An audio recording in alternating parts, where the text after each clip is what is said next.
박정희가 경제 발전시켰다는 등신 새끼들 잘 들어. 너네가 아주 어린 시절 세계사라는 책에 보면 산업혁명이라는 걸 배우게 될 거야. 기억나? 산업혁명의 인구 증가 그래프를 봐. 그게 뭐냐 하면 17, 18세기 바탕을 만들어서 영국에서부터 산업혁명이 일어나. 그때 경제 생산 능력이 늘어나. 그래서 인구가 폭증하고 그렇게 경제가 발전하는 거야. 산업혁명이라는 게 일어나면 경제가 성장하는 거야. 그거를 그 영국에서 그 당시에 왕이나 총리 탓으로 돌리는 사람 봤어? 영국에서 이 산업혁명으로 인구가 증가하고 경제가 발전한 거를 그 여왕 덕분으로 쓰는 사람 봤어?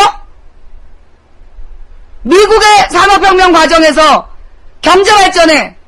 그 경제 발전하는 과정을 그 대통령의 공으로 세우는 나라 봤어?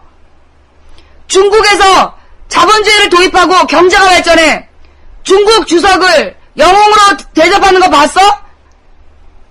박정희 시대에 우리나라는 산업혁명이 일어난 거야. 이승만이 무능하게 북한보다도 우리나라를 못 살게 만들었는데 온갖 부정부패로 우리나라 경제를 막고 있다가 1960년 민주정부 들어서서 1년 동안 경제계획을 세웠어. 그 경제계획을 훔쳐가지고 우리나라 경제계획을 시작한 게 박정희야. 박정희가 대통령이 안 됐으면 대한민국은 더욱더 발전했어, 이 등시새끼들아. 박정희가 자본주의를 지켰다고 얘기하는 천하에 들떨어진 이 등신같은 대가리들아, 잘 들어. 박정희의 경제정책은 자본주의 정책이 아니었어. 박정희의 경제정책은 철저히 국가주도 계획경제였어. 박정희가 자본주의를 지켜? 너네들은 중고등학교 때 경제 시간에 쳐 잤냐? 세계사 시간에 쳐 잤어? 귓구멍이 막혔냐? 중국의 경제성장이 박정희의 경제성장의 수만 배야. 그런데 중국의 경제성장 시켰다라고 그 영웅시하는 거 봤어? 미국의 산업혁명 19세기에 있었어. 그 과정에서 대통령의 공으로 돌리는 거 봤어? 중국에서 자본주의를 받아들인 건 등소평 이후야. 등소평을 영웅시한다고. 야, 이 등지 같은 놈아. 중국에서 등소평은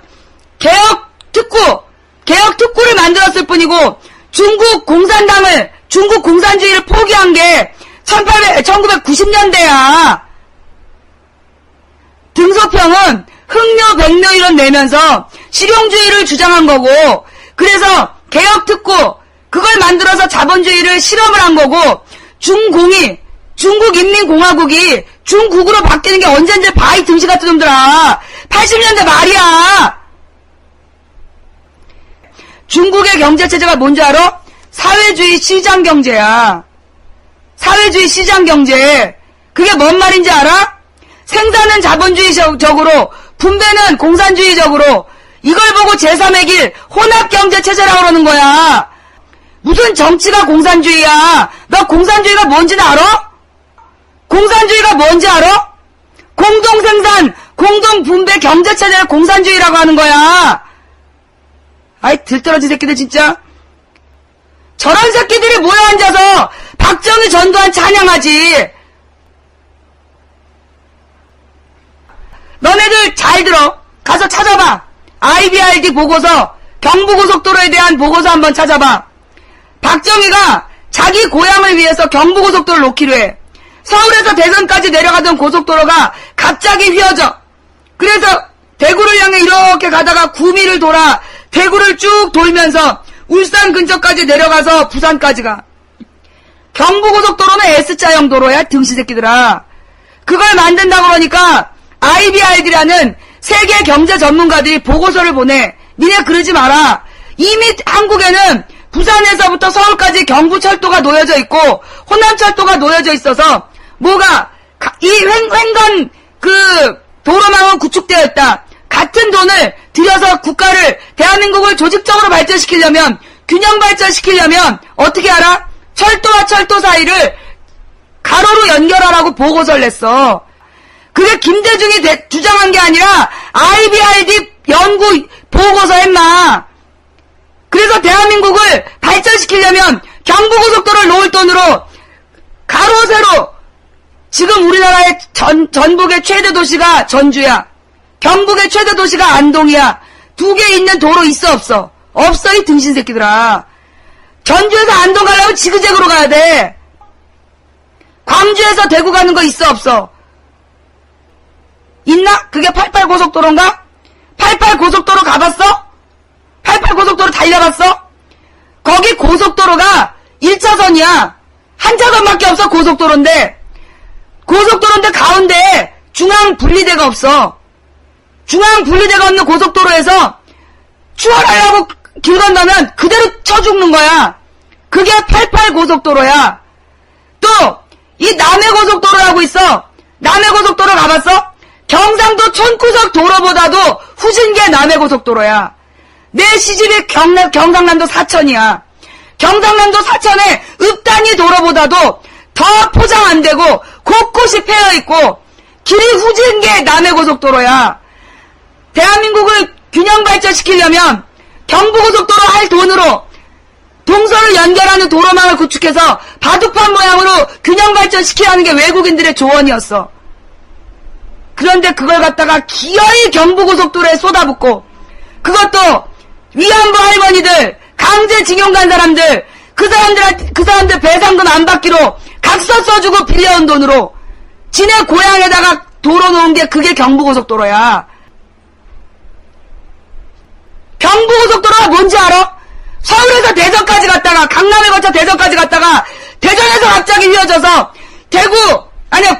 구미를 지나 대구를 한 바퀴 돌면서 울산 옆을 스쳐서 부산으로 가.